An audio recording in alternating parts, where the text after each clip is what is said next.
नमस्कार मित्रों, मैं हूं अशोक वर्मा। भरोसे का नाम ही है टीवी20 न्यूज, जो रोज उपलब्ध कराता है ताजा तरीन खबरें। देश और प्रदेश की तमाम अहम खबरों के साथ आइए नजर डालते हैं इस खबर पर। बुढ़नपुर बार एसोसिएशन के अध्यक्ष मिथिलेश सिंह के नेतृत्व में अधिवक्ता संघ ने बुढ़नपुर तहसील शक्ति प्रताप सिंह के खिलाफ विरोध प्रदर्शन कर नारेबाजी की। अधिवक्ताओं ने तहसीलदार पर पक्षपात का आरोप लगाते हुए कहा कि तहसीलदार न्यायालय में चल रहे मुकदमे का तहसीलदार द्वारा बिना सुने ही एक पक्षी फैसला दे दिया जाता है। इसकी शिकायत कई बार की गई, फिर भी तहसीलदार द्वारा अधिवक्ताओं की गरिमा का ध्यान नहीं दिया जा रहा है। कुछ लोगों के प्रभाव में आकर तहसीलदार द्वारा यह कार्य किया जा रहा है, इसके चलते गरीब जनता को न्याय नहीं मिल पा रहा है। जब अधिवक्ता संघ इसका विरोध किया तो तहसीलदार द्वारा अधिवक्ताओं की बात नहीं सुनी गई, बल्कि अधिवक्ताओं की अवहेलना की गई। इसको लेकर अधिवक्ताओं ने इसकी शिकायत उच्च अधिकारियों से की और मांग किया है कि बुढ़नपुर तहसील शक्ति प्रताप सिंह का शीघ्र ही स्थानांतरण किया जाए। क्या नाम है? हमारा नाम मिथिलेश कुमार सिंह, एडवोकेट, बार के प्रेसिडेंट है, अध्यक्ष। अच्छा, ये हड़ताल क्यों कर रहे हैं आप लोग? ये हड़ताल जो है ये तहसीलदार के खिलाफ चल रही है। उनके यहाँ 67 का एक मुकदमा था, रिपोर्ट बनाम धर्मदेव, और जिसमें ओंकार दुबे अधिवक्ता थे आपत्तिकर्ता के, और उन्होंने बिना आपत्तिकर्ता को सुने और एक्स पार्टी तौर पे वो आदेश पारित कर दिया। जब उनसे इसके बाद उस अधिवक्ता को तहसीलदार साहब खुद बुला के कहे कि उसमें हमने आपके खिलाफ आर्डर पास कर दिया, जबकि ऐसा कोई प्राविधान नहीं है। चाहे जो भी आपत्तिकर्ता रहे या वादी रहे, सबको सुनवाई का अवसर देने के बाद ही कोई आदेश ही पारित कर सकते हैं। लेकिन तहसीलदार ने अपना मनमानीपूर्ण ढंग से न्याय का गला घोंट करके ऐसा आर्डर पास किया है, और जिससे अधिवक्ता की काफ़ी मर्माहत है, और आज 20 दिन से उनके खिलाफ ये हड़ताल चल रही है।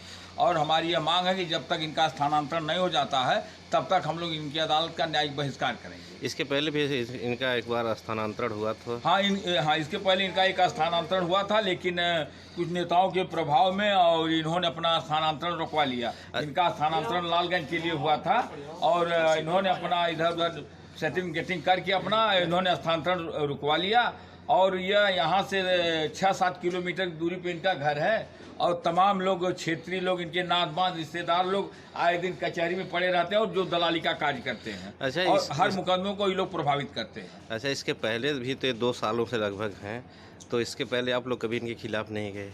नहीं, इनके खिलाफ काम करते थे तो नहीं गए। जब अति हो जाती है, जब किसी चीज़ की सीमा लंघ जाती है, तब इसके बाद अधिवक्ता हड़ताल करता है, स्ट्राइक करता है। अब तक ये सोचता था कि अब सुधर जाएंगे। पहले यहाँ नायब तहसीलदार पर उनकी पोस्टिंग हुई, बीच में तहसीलदार हो गए, और इसके बाद कोरोना काल था, 4 महीना तो कोरोना काल में ख़त्म हो गया। तो जब अवसर मिला है और जब कचहरी चलना शुरू है, इनके कार्यों को लेकर के ये अधिवक्ता काफ़ी मर्माहत है। दाखिल खारिज के बादों में 35 दिन पूर्व हो जाने के बाद महीनों, 1.5 महीने पत्रावली अपने मेज पे रखे रहते हैं, और कोई जल्दी आदेश पारित नहीं करते हैं। उनके मेज पे अगर एकाएक किसी अधिकारी द्वारा उसकी जांच की जाए तो सारी कलई खुल जाएगी। अच्छा, इसकी शिकायत मेज में 50 फाइलें आज भी दाखिल खारिज की पड़ी हुई हैं। इसकी शिकायत और कहीं की है? इसकी शिकायत हमने जिलाधिकारी आजमगढ़ और कमिश्नर आजमगढ़ और राजस्व परिषद, एडीएम, सबको हमने इसकी कापी भेज दिया। उधर से कोई आश्वासन वगैरह मिला? अभी कोई आश्वासन हमको नहीं मिला है, ना तो कोई पत्र मिला है, और मेरे पत्र का कहीं अभी जवाब आया। आपका संगठन जिले तक हड़ताल पे है कि केवल बुढ़नपुर? ऐसा है कि हमारे पूरे जिले और तहसील पे, मतलब हमारे समर्थन में वो लोग एक दिन स्ट्राइक किए थे। अच्छा। और उन लोगों का यह कहना है कि जब भी आप चाहेंगे तब हम लोग।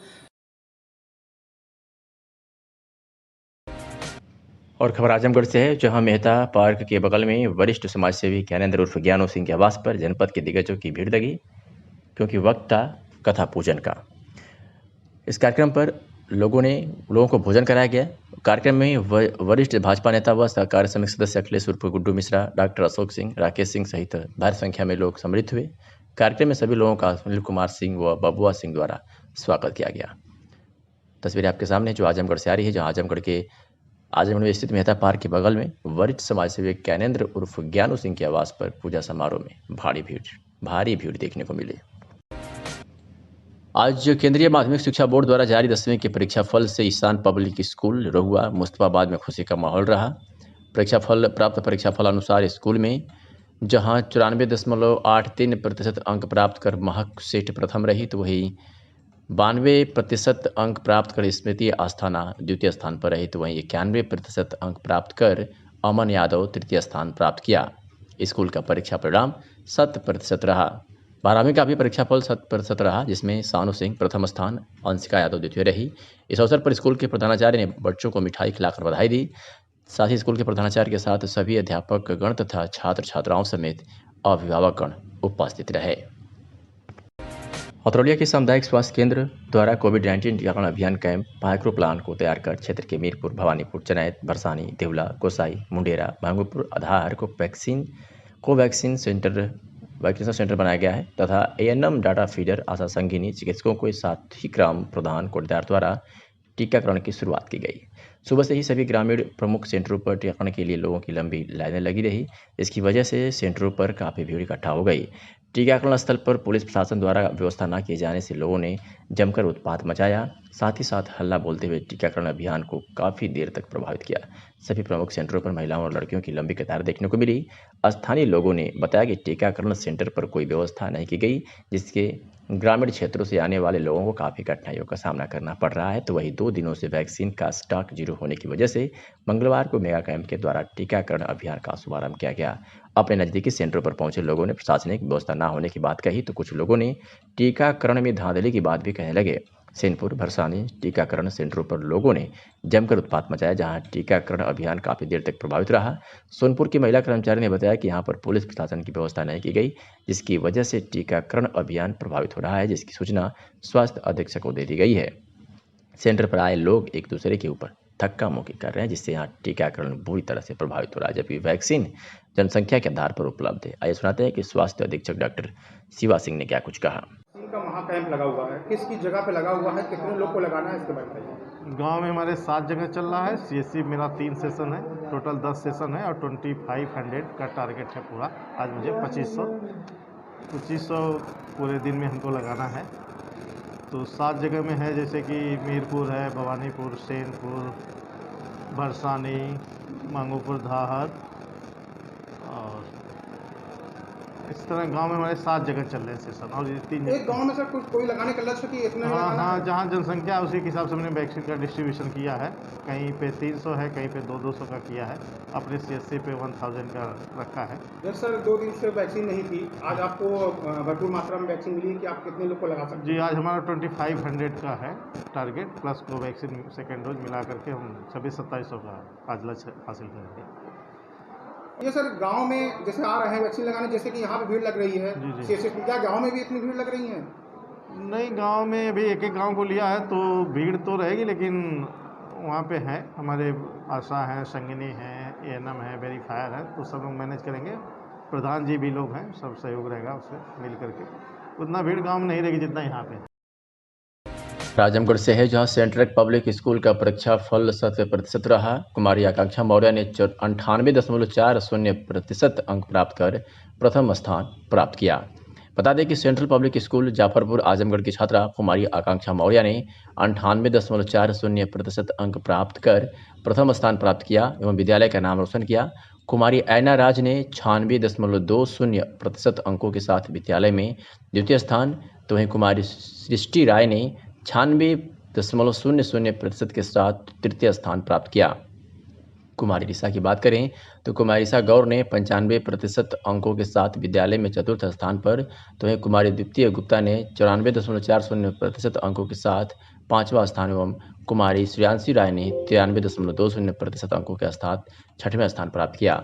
सेंट्रल पब्लिक स्कूल जाफरपुर में 331 छात्र छात्राएं पंजीकृत थे। इसमें से 17 छात्र छात्राओं ने 90% से अधिक अंक प्राप्त किया एवं 84 छात्र छात्राओं ने ससम्मान 75% से अधिक अंक प्राप्त किया एवं 202 छात्र छात्राओं ने 60% या उससे अधिक प्रतिशत अंकों के साथ सफलता प्राप्त किया और विद्यालय परिवार का नाम रोशन किया। Central public school Mubarakpur Azamgarh में भी कुमारी अनामिका यादव ने 95.80% अंक प्राप्त कर प्रथम स्थान प्राप्त किया एवं विद्यालय का नाम रोशन किया। तो वहीं कुमारी फातिमा जाफर ने 95.20% अंकों के साथ विद्यालय में द्वितीय स्थान, संजीव चौरसिया ने 94% अंकों के साथ विद्यालय में तृतीय स्थान एवं दीपक यादव ने 92.60% अंकों के साथ चतुर्थ स्थान प्राप्त किया। सेंट्रल पब्लिक स्कूल मुबारकपुर में 104 छात्र छात्राएं पंजीकृत थे, जिसमें से 5 छात्र छात्राओं ने 90% से अधिक अंक प्राप्त किया एवं 27 छात्र छात्राओं ने ससम्मान 75% से अधिक अंक प्राप्त किया एवं 56 छात्र छात्राओं ने 60% या उससे अधिक प्रतिशत अंकों के साथ सफलता प्राप्त कर विद्यालय का नाम रोशन किया। इस उत्तीर्ण रिजल्ट से विद्यालय हर्ष व्याप्त है। विद्यालय के संस्थापक जनाब अयाज अहमद खां, प्रधानाचार्य रेखा सिंह, तरन्नुम खान एवं अन्य सदस्यों ने सभी छात्र छात्राओं को, उनके अभिभावकों, सभी शिक्षकों एवं सीपीएस परिवार के शुभचिंतकों को बधाई दी। दीपक यादव। सीपीएस के स्टूडेंट में किन बच्चों में आपका सेकंड नंबर आया है, इससे क्या लगा है आपको? इससे बहुत खुशी है हम लोगों का, हमारे पास स्कूल का और हमारा माता पिता का इसमें सहयोग रहा और ऐसे ही 12th में भी हमारी इच्छा है कि अच्छा नंबर है। जैसा कि कहा जाता है कि सीबीएसई बोर्ड की ये बहुत बड़ी उपलब्धि कही जा सकती है जो आपने सेकंड दर्जा प्राप्त किया है। आगे का आपका क्या लक्ष्य हो रहा है? मेरा जेईई मेंस की इच्छा है। Thank you. खबर आजमगढ़ जनपद से है, जहां आज पुलिस को बड़ी कार्रवाई हाथ लगी है। जैनपुर पुलिस ने पुलिस अधीक्षक के नेतृत्व में जैनपुर क्षेत्र में चल रही शराब की फैक्ट्री का भंडाफोड़ किया है। बता दें कि एसटीएफ और आजमगढ़ पुलिस की कार्रवाई में भारी मात्रा में अवैध शराब और शराब बनाने का सामान बरामद हुआ है। जिले में चल रही अवैध शराब फैक्ट्री का भंडाफोड़ होने की सूचना पर जिलाधिकारी राजेश कुमार और पुलिस अधीक्षक सुधीर कुमार सिंह जैनपुर थाने पहुंचे। इस खुलासे के बाद शराब माफियाओं में जहां खलबली मची हुई है, तो वहीं इस तरह के खुलासे को लेकर पुलिस इसे बड़ी उपलब्धि मान रही है। मीडिया से बातचीत में घटना खुलासा करते हुए पुलिस अधीक्षक सुधीर कुमार सिंह ने कहा कि 2 लोगों को गिरफ्तार किया गया है, जबकि अवैध शराब फैक्ट्री संचालित करने वाले मुख्य आरोपी पन्नालाल, जो घोसी जनपद मऊ का रहने वाला है, फरार है, जिसकी तलाश की जा रही है। पुलिस का पूरा प्रयास है कि अपना जनपद अपराध मुक्त हो और आगे भी इस तरह की कार्रवाई जारी रहेगी। जनपद में किसी प्रकार का कोई भी अगर अवैध धंधों में संलिप्त रहेगा, उसे बख्शा नहीं जाएगा। तो वहीं जिलाधिकारी राजेश कुमार ने कहा है कि जनपद के हर क्षेत्र में इस तरह की छापेमारी की जा रही है, जिससे कि अपराध पर लगाम लग सके। मीडिया से हुई बातचीत में क्या कुछ कहा पुलिस अधीक्षक और जिलाधिकारी ने, आपको दोनों की बात सुनवाते हैं। आज अवैध शराब बनते हुए फैक्ट्री पकड़ी गई है, जिसमें करीब 1200 लीटर अल्कोहल मिला है। साथ में बहुत सारी शीशियाँ और ढक्कन भी है और उसके तहत जो है शराब की शीशियाँ बना के बाहर भेजा जाता था। तो इसकी आगे की रणनीति ये बनाई गई है कि इनके खिलाफ कार्रवाई की जा रही है। मेन अभियुक्त अभी फरार है। जनपद की समस्त दुकानों पर चेकिंग की जा रही है कि किसी भी तरह से इस ब्रांड की वहाँ पे कोई भी शराब ना मिले। इसकी पूरी सभी दुकानों पर चेकिंग की जा रही है। सर, ये जो आज शराब पकड़ी गई कितनी मात्रा में है और क्या कार्रवाई की? आज स्पेशल टास्क फोर्स एसटीएफ की यूनिट और थाना जैनपुर की पुलिस टीम द्वारा संयुक्त रूप से छापेमारी करके एक अवैध शराब की फैक्ट्री दाऊदपुर थाना जैनपुर क्षेत्र में पकड़ी गई है। इस फैक्ट्री में अवैध शराब की 30 पेटियां मिली हैं, जिसमें बहुत सारे ब्रांड हैं, बंटी बबली है, बॉम्बे स्पेशल है। इसके अतिरिक्त हजारों की संख्या में खाली शीशियाँ, उनके ढक्कन, रैपर, बारकोड और करीब 1200 लीटर जो अल्कोहल है, स्प्रिट है, वो मिली है। इसके अलावा इसमें जो जहरीली शराब बनाने का जो यूज़ होता है, नौसादर वगैरह, यूरिया वगैरह, वो भी इसके अंदर मिला है। और इससे भारी मात्रा में जो अवैध शराब की शीशियाँ हैं वो पैक करके उन्हें सील करके उन पर बारकोड लगाकर पेटियों में भरकर बेचा जाता था। इसमें अभी 2 लोग गिरफ्तार हुए हैं और इनसे पूछताछ चल रही है। इसका जो मेन अभियुक्त है पन्नालाल, घोसी का रहने वाला है और यहाँ से पैकिंग करके ये अन्य जिलों में यहाँ से सप्लाई किया करते थे। जिन जिलों में सप्लाई किया करते थे उनके पुलिस अधीक्षकों को बता दिया गया है ताकि अपने यहाँ चेकिंग कराएं। हम और डीएम साहब दोनों थाना जैनपुर पर मौजूद हैं। पूरे जनपद में चेकिंग चल रही है और आसपास के जनपदों में भी जो दुकानें हैं उनकी चेकिंग चल रही है ताकि कोई व्यक्ति इस तरह की शराब पीने से उसके साथ कोई हादसा ना हो। आजमगढ़ में समाजवादी नेता शंकर यादव ने सकड़ी तहसील क्षेत्र की महिला गढ़वल बांध के गांगीपुर में हो रहे ठोकर निर्माण का कार्य का जायजा लिया। इस दौरान उन्होंने ग्रामीणों से बातचीत की और उनकी समस्याओं को सुना। इस मौके पर उन्होंने कहा कि इस बंधे के निर्माण में जमकर पैसों की बंदरबांट की जा रही है। जब समय रहता है बंधे के निर्माण का तो विभाग सोता रहता है और जब नदी का पानी बढ़ जाता है तब विभाग काम करने आता है। ऐसे में कटान की समस्या सामने खड़ी रहती है। नदी धीरे धीरे सैकड़ों बीघे खेत खलिहान घर बार सब कुछ अपनी आगोश में लेती जा रही है। किसान परेशान हैं, लोग अपने घरों से बाहर बंधों पर रहने को मजबूर है, लेकिन आम जनता की समस्याओं पर ध्यान देने की बजाय विभाग के लोग अपनी जेबें भरने में लगे हुए हैं। उन्होंने मांग करते हुए कहा कि प्रदेश के मुखिया योगी आदित्यनाथ से हमारी मांग है कि इस बंदे पर हो रहे निर्माण कार्य का जांच टीम गठित कर कार्यों की जांच कराएं और समय से कार्य न पूरा कर पाने और कार्यों में शिथिलता बरतने पर इस मामले में जो भी दोषी अधिकारी कर्मचारी पाया जाता है उनके ऊपर कार्रवाई की जाए। तमाम सी बातें कही सुनवाते हैं। भाई बंधा तो नदी अपना विकराल रूप पकड़ती जा रही है और जो बंधा का जो नोज बना रहे हैं वो गोद में समाती जा रही है और सिंचाई विभाग अधिकारीगण मिल करके पैसे का दुरुपयोग कर रहे हैं, बंदर बांट कर रहे हैं। जब नदी को बांधना रहता है या ठोकर मारना रहता है तो पर्याप्त समय रहता है मई से पहले। अक्टूबर नवंबर के बाद जो है मार्च अप्रैल से चाहे तो मार्च अप्रैल और जून तक जाते जाते नदी का रुख मोड़ दें, लेकिन उसमें पैसा नहीं खा पाएंगे। ये सीधे पैसा खाने का समय है। ये 15 जून जब मानसून माना गया है आने का, नदी बढ़ती है, पहाड़ में पानी बरसता है, तो ये बंधे पर चिप्पी लगाना शुरू करते हैं और ठोकर बनाना शुरू करते हैं। ये जानते हैं, चूँकि ये पढ़े लिखे लोग हैं, बाकी लोग मूर्ख हैं, इस नाते ये 15 जून के बाद ये बंधे का रंगाई पोताई शुरू करते हैं और कटान को रोकने के लिए ये कैंची बांध बांधना चाहते हैं, ठोकर बनाते हैं, नोज बनाते हैं।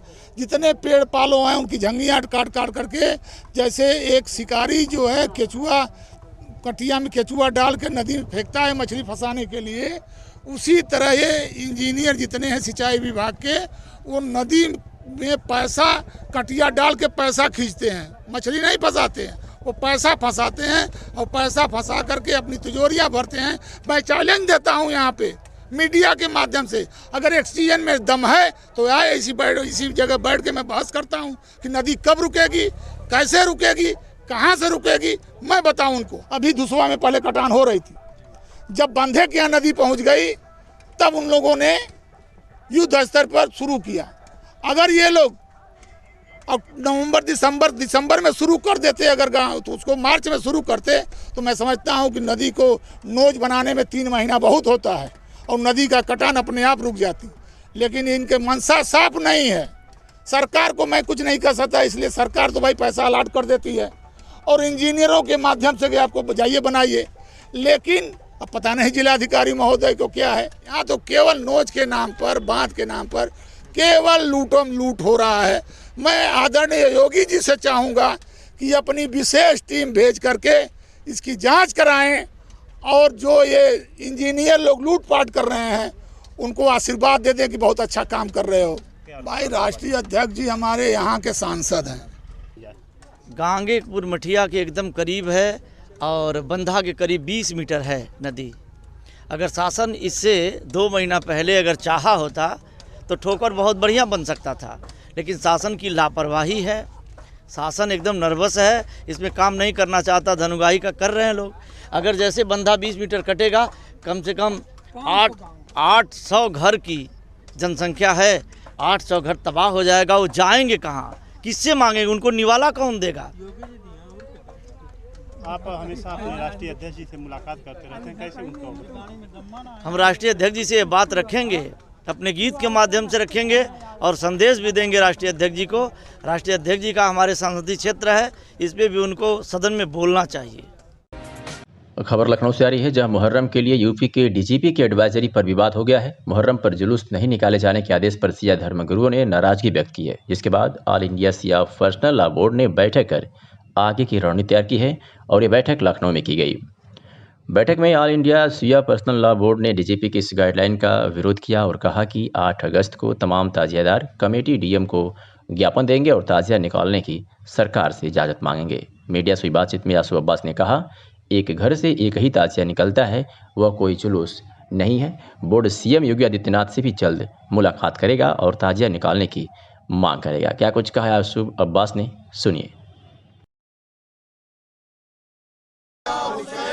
आप लोग ने बैठक करी थी, बैठक में क्या कुछ रहा है? देखिए, आज जो हमारे ऑल इंडिया शिया पर्सनल बोर्ड की यहाँ को ओहदेदारान की जो स्पष्ट मीटिंग हुई, उसके अंदर कई अहम फैसले लिए गए और जो हमारा सबसे अहम फैसला है, जो इस वक्त मैं बताने जा रहा हूँ आपको, जो सबसे इम्पोर्टेंट फैसला है, जो बात निकल के आई है कि डीजीपी साहब के बयान की भरपूर तरीके से मजम्मत की है ऑल इंडिया शिया पर्सनल बोर्ड ने। और मैं ऑल इंडिया शिया मसला बोर्ड की तरफ से आप तमाम हजरात से, मीडिया के जिम्मेदारान से यह कहना चाहता हूं कि 8 अगस्त को दिन में 12 बजे जितने उत्तर प्रदेश में ताजिएदार हैं वो डीएम लखनऊ को मेमोरेंडम दें ताकि वो मेमोरेंडम उत्तर प्रदेश के मुख्यमंत्री तक जाए। 8 अगस्त 12 बजे दिन में डीजीपी के खिलाफ डीएम को मेमोरेंडम दे उत्तर प्रदेश के मुख्यमंत्री को लिख के, ताकि वो अपना इस बयान को वापस लें। इसके अलावा ये जो पूरी गाइडलाइन है, इस गाइडलाइन का जबरदस्त तरीके से विरोध किया गया है, जिसके अंदर मदे साहबा और तबर्रा कह के शिया और सुन्नी तनाज़ा पैदा करने की बात की गई है। गौवत को कह के हिंदू और मुसलमान तनाज़े को इख्तियार करने की बात की गई है। एडीजीएलओ का कहना है कि जो रियलिटी है वही उसमें लिखी गई है। कभी इस तरीके का आज तक के आज़ादी के बाद से आज तक के मुहर्रम को लेकर इस तरीके की गाइडलाइन नहीं आई है। अगर कोविड गाइडलाइन की बात थी तो बेशक कोविड गाइडलाइन का हम एहतराम करते हैं। कोविड गाइडलाइन का कभी कभी ऐसा नहीं हुआ कि कोविड गाइडलाइन का पालन ना हुआ हो। कोविड गाइडलाइन का पालन हुआ है और ज़बरदस्त तरीके से कोविड गाइडलाइन का पालन किया गया है। मगर ताजिया हमारे यहाँ बच्चा भी सर पर रखे जाता है, बूढ़ा भी सर पर रखे जाता है। जो ताजिया आशूरे को उठता है, उत्तर प्रदेश सरकार ताजिया निकलने की इजाज़त दे, इसलिए कि जब हम घर से मैयत निकाल सकते हैं तो हम घर से ताजिया क्यों नहीं निकाल सकते हैं। लिहाजा ताजिया जुलूस की शक्ल में नहीं जाता है। जो लोग गुमराह कर रहे हैं कि ताजिया का जुलूस, तो प्रोसेशन जब सबके नहीं निकल रहे हैं तो हम प्रोसेशन की बात ही नहीं कर रहे हैं। ताजिया एक घर से एक निकलता है और एक जगह नहीं जाता है, मुख्तलिफ करबलाओं में जाता है, वहाँ दफन होता है। लिहाजा उसकी बाकायदा हम इजाज़त की मांग कर रहे हैं। क्या इसके पीछे की सियासी ताकतों का हाथ है जो बयान दिया गया है? देखिए, इसके पीछे तो अभी हम उत्तर प्रदेश के मुख्यमंत्री श्री योगी आदित्यनाथ जी से जल्द ही मुलाकात करने वाले हैं और मुलाकात करके देखते हैं इसके अंदर किसका हाथ है। ये आपके सामने जल्द ही आ जाएगा। मौलाना साहब, एडीजीएलओ का कहना है कि जो रियलिटी है वही गाइडलाइन में लिखी गई है। कोई रियलिटी नहीं है। रियलिटी क्या है, उसके अंदर क्या रियलिटी? उनका पूरा बयान मैंने भी सुना है। एडीजीएलओ साहब का जो बयान है उन्हीं ने कहा, उन्होंने कोई वापस लेने की बात नहीं की है। डीजीपी साहब बाकायदा अपने बयान को वापस लें। अगर वापस नहीं लेते हैं तो ऑल इंडिया शिया मसला बोर्ड आगे की स्ट्रेटेजी तय करेगा।